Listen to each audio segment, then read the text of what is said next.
Welcome back to another episode of Bread Before Bed. On tonight's episode of Bread Before Bed, we are in Genesis, the 32nd chapter, guys, and it is subtitled, Jacob Takes Gifts to Esau. And it reads, And Jacob went on his way, and the angels of God met him. And when Jacob saw them, he said, This is God's host. And he called the name of that place Mahanaim.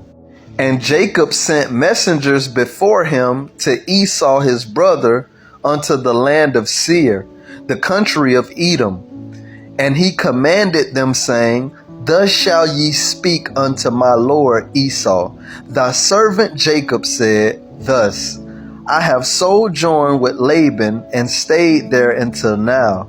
And I have oxen and asses and flocks and men servants and women servants, and I have sent to tell my Lord that I might find grace in his sight.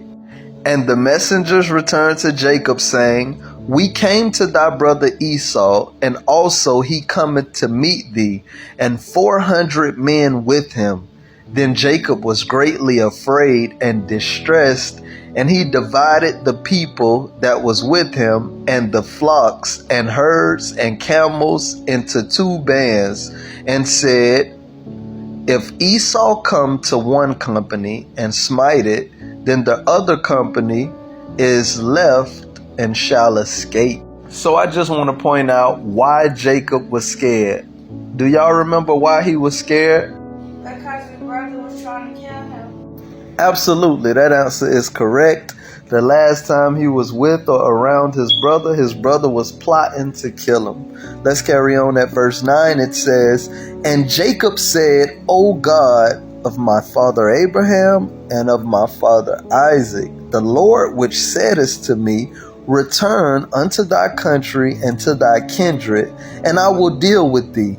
I am not worthy of the least of all of the mercies and of all of the truth which thou hast showed unto thy servant. For with my staff I passed over this Jordan, and now I am become 2 bands. Deliver me, I pray thee, from the hand of my brother, from the hand of Esau, for I fear him, lest he will come and smite me and the mother with the children. And thou saidest, I will surely do thee good, and make thy seed as the sand of the sea, which cannot be numbered for multitude. One thing I want y'all to always remember in life is that when you're in a situation and you feel afraid, or you're in a situation and you feel like you're in trouble, to always pray to God first. That's our first response, is to pray to God. That's what Jacob did. And guess what he did in the midst of praying? He began to remind God what God had promised him. God had promised him that he would do good unto him, that he would take care of him. God had promised him and his fathers that he would multiply them as a people. And Jacob was just reminding God, like, you said this now. You God, you can't lie. So because you said this, please deliver me out of this. Please help me. Verse 13 reads, And he lodged there that same night, and took of that which came to his hand a present for Esau his brother, 200 she-goats, and 20 he-goats, 200 ewes, and 20 rams, 30 milk camels with their coats, 40 kine, and 10 bulls, 20 she-asses, and 10 foals. And he delivered them into the hand of his servants, every drove by themselves, and said unto his servants, Pass over before me, and put a space betwixt drove and drove. And he commanded the foremost, saying, When Esau my brother meeteth thee, and asked thee, saying, Who art thou, and whither goest thee, and whose are these before thee? Then thou shalt say, They be thy servant Jacob's. It is a present sent unto my lord Esau, and behold, he is behind us. Another thing that I want y'all to learn as y'all growing older, that you have to be able to critically think. You have to be able to pay attention to a situation, evaluate the situation, mean paying attention to what's going on, the intel, the ins, the out of the situation, and you have to be able to make a strategy or a plan to help you to prosper.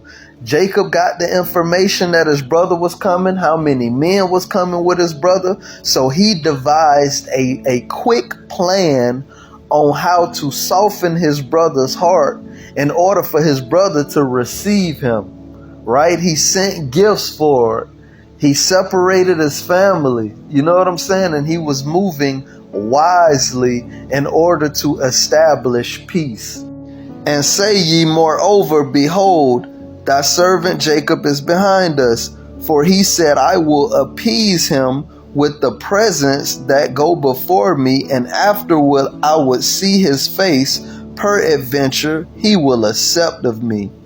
So went the presents over before him, and himself lodged that night in the company.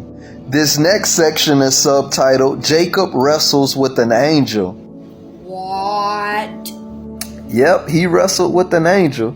And he rose up that night and took his 2 wives and his 2 women servants and his 11 sons and passed over the ford Jabbok. And he took them and sent them over the brook, and sent them over that he had. And Jacob was left alone, and there wrestled a man with him until the breaking of day. And when he saw that he prevailed not against him, he touched the hollow of his thigh, and the hollow of Jacob's thigh was out of joint as he wrestled with him. And he said, Let me go, for the day breaketh. And he said, I will not let thee go, except thou bless me. And he said unto him, What is thy name? And he said, Jacob. And he said, Thy name shall be called no more Jacob, but Israel, for as a prince has thy power with God and with men, and has prevailed. So remember, I taught y'all about Christophanies, right? That's a revelation of Christ in the Old Testament, right? So this was one of those experiences where Jacob wrestled with God. And sometimes we're going to have to wrestle in prayer. We're going to have to go through a little bit of spiritual warfare. I like this part because once you have an encounter with God, you'll never be the same. And guess what? God gave him a new identity. This was his born again experience where he established his own relationship and had his own toiling and encounter with God. And God changed his name. And sometimes we have to get alone and we have to travail in prayer in order to experience God fully. And Jacob asked him and said, Tell me, I pray thee, thy name. And he said, Wherefore is it that thou doest ask for my name? And he blessed him there. And Jacob called the name of that place Peniel, for I have seen God face to face, and my life is preserved.